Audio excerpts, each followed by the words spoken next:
so guys আজি হল Sunday আৰু Sunday special আজি এটা ইউনিক ৰেচিপি বনাই আছোঁ যেটো সানডে হয় আজি স্পেশাল গেষ্টটো আহিছে মোৰ ঘৰত এয়া এইটো মোৰ স্পেশাল গেষ্টজন মোৰ ভাগিন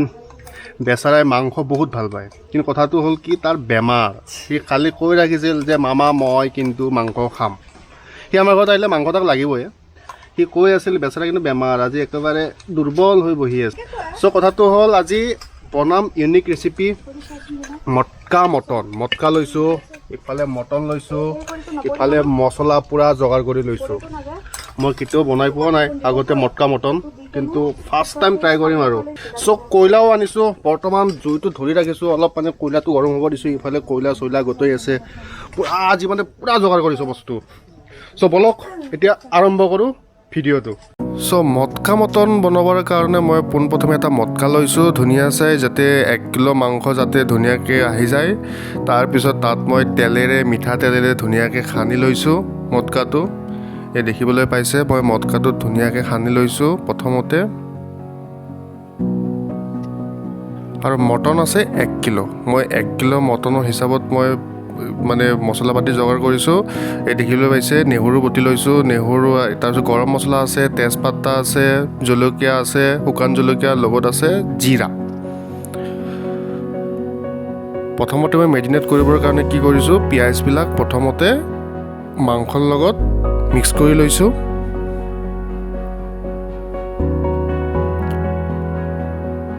তাৰপিছত এবিটকৈ মই গোটেই মছলাবিলাক তাত দিছোঁ এই দেখিবলৈ পাইছে প্ৰথমতে দিলোঁ মই জিৰাৰ গুড়া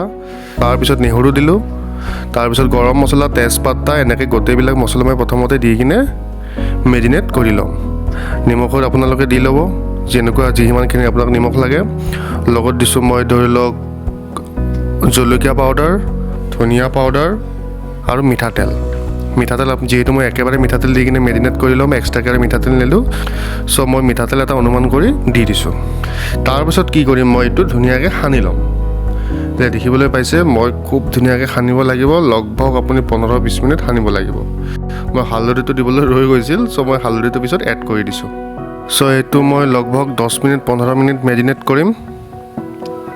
যেতিয়ালৈকে মানে মাংসৰ ভিতৰত মছলাটো সোমাই নাযায়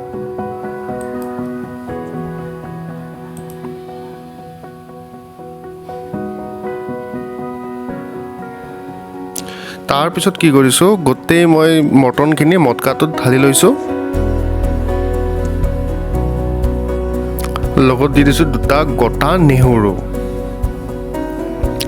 তাৰপিছত কি কৰিছোঁ শুকান জলকীয়াও দি দিছোঁ লগত ওপৰত তাৰপিছত কি কৰিম এতিয়া মই ঢাকনিটো মাৰি দিম আৰু ঢাকনিটো মাৰি কি কৰিম মই আটাৰে মই এটা লাড়ু বনাই লৈছোঁ আৰু এইটোৰে কি কৰিম মই চিল কৰি দিম যাতে ইয়াৰ যাতে হাৱাটো যাতে বাহিৰত আহিব নোৱাৰে যাতে ভাপটো যাতে বাহিৰ হৈ ওলাই আহিব নোৱাৰে চ' মই ধুনীয়াকৈ চিল কৰি দিছোঁ এইটো এয়া দেখিবলৈ পাইছে মই খুব ধুনীয়াকৈ চিল কৰিছোঁ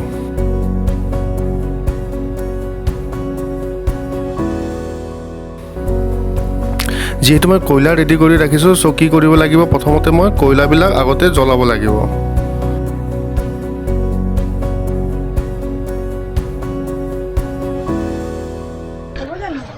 চ' পূৰা বহাই দিলোঁ এতিয়া কয়লাত মানে এইটো মেবি 1.5 ঘণ্টামান লাগিব হওঁতে পূৰা বহাই ৰাখি দিলোঁ এতিয়া কিছু সময়ৰ পিছত চাম আৰু কেনেকুৱা হয় চ' মাজে মাজে এনেকৈ লৰাই থাকিব লাগিব মোটামুটি হৈ গৈছে 40 মিনিটমান একবাৰ লৰাই দিওঁ ধুনীয়াকৈ হিলাই দি কিনে বহাই আছোঁ ট'টেলি কয়লাই দি বনাই আছোঁ জুই ইউজ কৰা নাই আৰু চ' 1 ঘণ্টা লগভগ 10 মিনিট হৈ গৈছে 1 ঘণ্টা 10 মিনিটমান চ' এইটো নামাই দিলোঁ বৰ্তমান আৰু এতিয়া বৰ্তমান খুলি চাওঁ কেনেকুৱা হৈছে ফাইনেলি দেখাই আছোঁ কেনেকুৱা হৈছে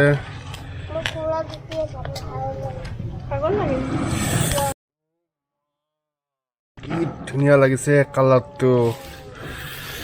এয়া চাওক ৱাহ মজা লাগিছে দেখাত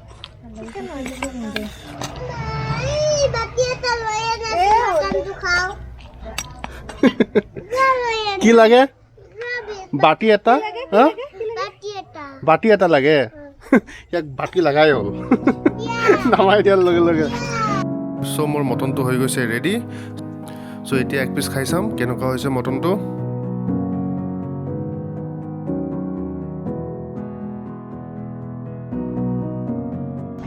ভাই মজা বনিছে মজা লাগিছে খাই কিনে সঁচাকে কেনেকুৱা লাগিছে হা ভালকে কোৱা কেনেকুৱা লাগিছে মজা না চ' এতিয়া চাৰ্ভ কৰোঁ সকলোকে কলপাত চলপাত কাটি লৈছোঁ কলপাতত খাম আজি চ' এইটোৱে আছিল আজি মোৰ মটকা মটন ৰেচিপি হোপফুলি আপোনালোকৰ ভাল লাগিল যদি ভাল লাগিলে তেনেহ'লে লাইক কৰিব শ্বেয়াৰ কৰিব আৰু ছাবস্ক্ৰাইব নিশ্চয় কৰি দিব থেংকছ ফৰ ৱাচিং বাই বাই